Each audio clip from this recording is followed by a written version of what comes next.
At nangyari, pagkatapos ng kaunting panahon, na siya'y naglalakad sa mga bayan at mga nayon, na ipinangangaral at dinadala ang mabubuting balita ng kaharian ng Diyos, at kasama niya ang 12.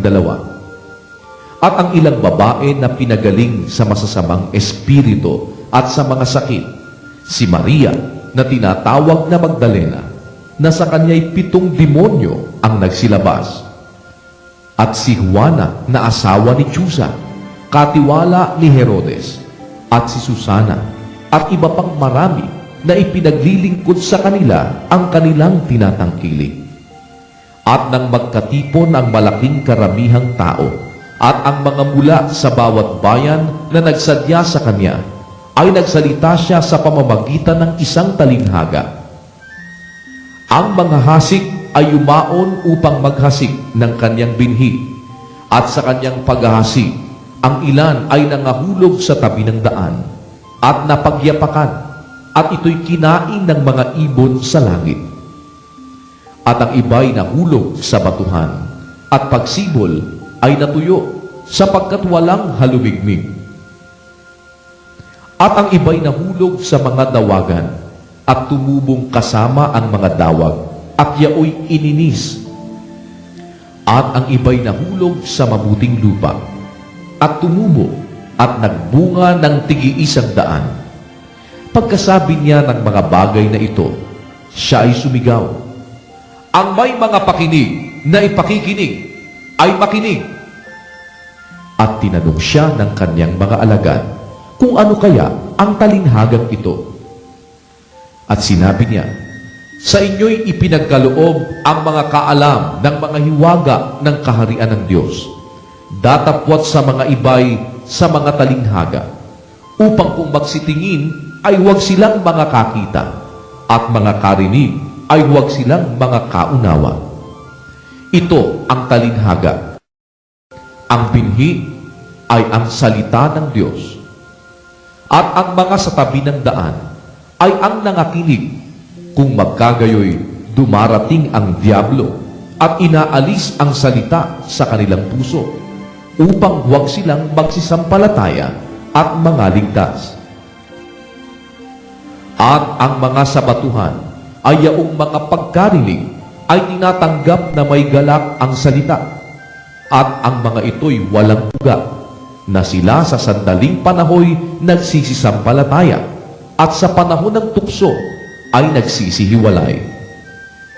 At ang nahulog sa dawagan ay ito ang nangakinig, at samantalang sila'y nagsisiyaon sa kanilang lakad, ay iniini sila ng mga pagsusumakit at mga kayamanan at mga kalayawan sa buhay na ito, at hindi na nagbubunga ng kasakdalan.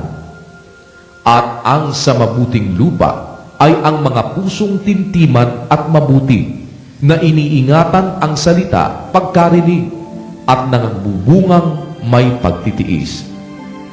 At walang taong pagkapaningas niya ng ilawan ay tinatakpan ng isang banga, o inilalagay kaya ito sa ilalim ng isang higaan, kundi inilalagay ito sa talagang lalagyan, upang makita ng nagsisipasok ang ilaw, sapagkat walang bagay na natatago na di mahahayag, o walang lihim na di makikilala at mapapasaliwanag.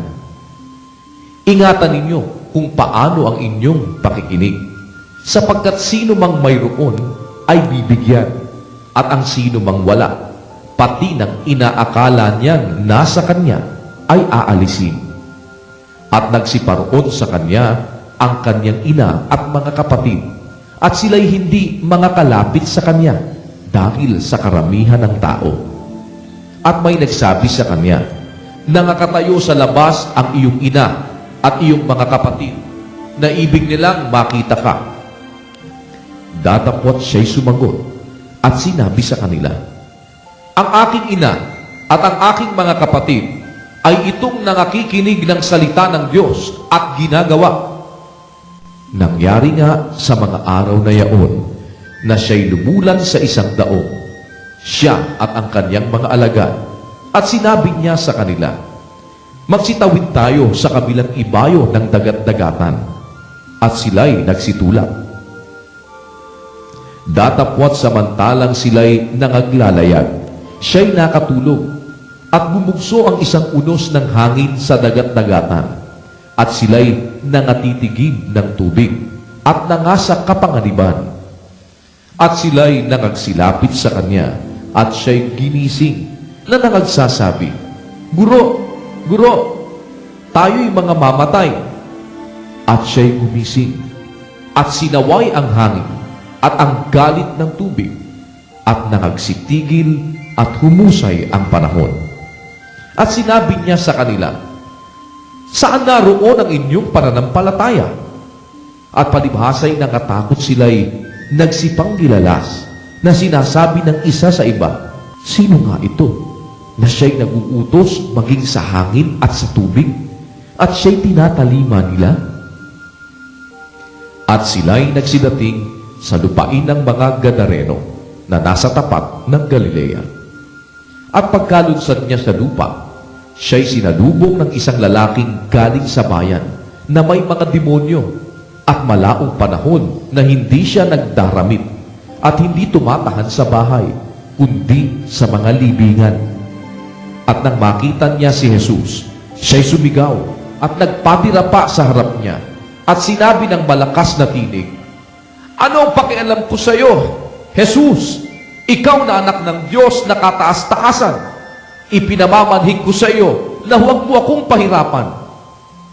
Sapagkat ipinag-utos niya sa karumal-dumal na espiritu na lumabas sa tao, sapagkat madalas siyang inaalihan at siya'y binabantayan at gapos ng mga tanikala at mga damal.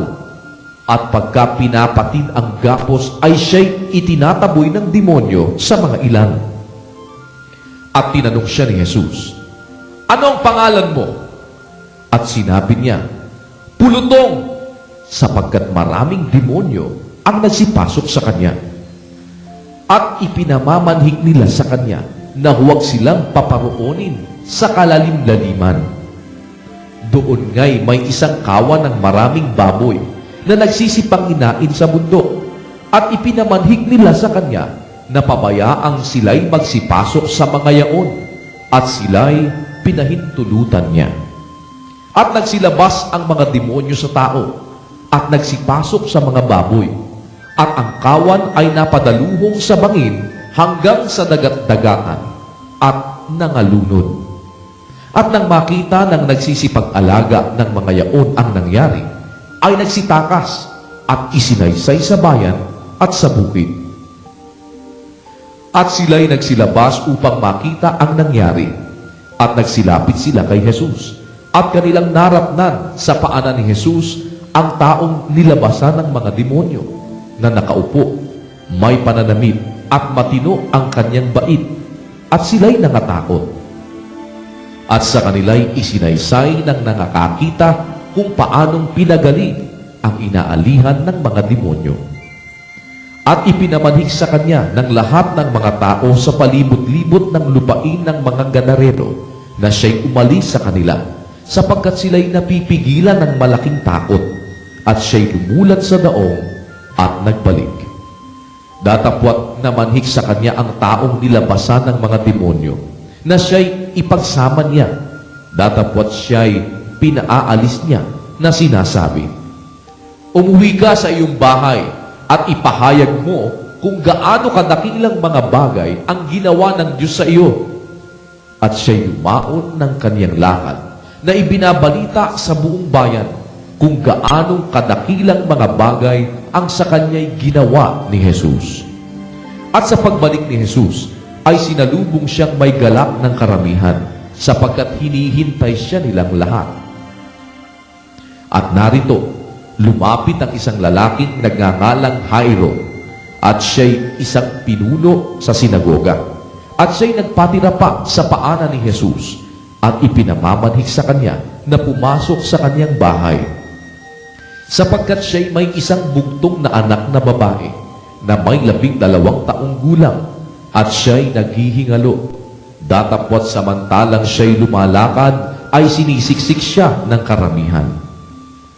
at isang babae na may 12 taon nang inaagasan na ginugol sa mga manggagamot ang lahat niyang pagkabuhay at sino may walang makapagpagaling sa kanya, ay lumapit sa kanyang likuran at hinipo ang laylayan ng kanyang damit at pagdakay naampat ang kanyang agas. At sinabi ni Jesus, "Sino ang humipo sa akin?" At nang tumatanggi ang lahat, ay sinabi ni Pedro at ng mga kasamahan niya, "Guro, iniipit ka at sinisiksik ka ng karamihan." Tatapos sinabi ni Jesus, "May humipo sa akin, sapagkat naramdaman ko na may umalis na bisa sa akin."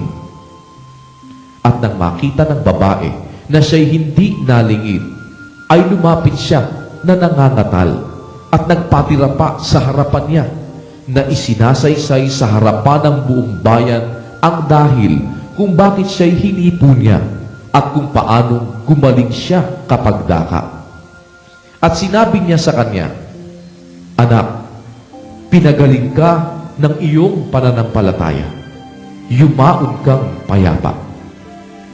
Samantalang nagsasalita pa siya, ay dumating ang isa na mula sa bahay ng pinuno sa sinagoga na nagsasabi, "Patay na ang anak mong babae. Huwag mong bagabangin ang guro."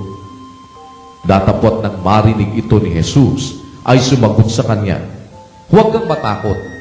Manampalataya ka lamang at siya'y gagaling." At nang dumating siya sa bahay, ay hindi niya ipinahintulot na pumasok na kasama niya ang sinumang tao, maliban na kay Pedro at kay Juan at kay Santiago at ang ama ng dalaga at ang ina nito. At tumatangis ang lahat at pinananambitanan ang dalaga. Datapot sinabi niya, "Huwag kayong magsitangis, sapagkat siya'y hindi patay, kundi natutulog." At tinawanan nila siya na nililibak, na napag-aalamang siya'y patay na. Datapot tinangnan niya sa kamay at tinawag na sinasabi, "Dalaga, magbangon ka." At nagbalik ang kanyang espiritu at siya'y nagbangong pagdaka at kanyang ipinag-utos na siya'y bigyan ng pagkain. At nangagtaka ang kanyang mga magulang. Datapot ipinagbilin niya sa kanila na huwag sabihin kanino man ang kanyang ginawa.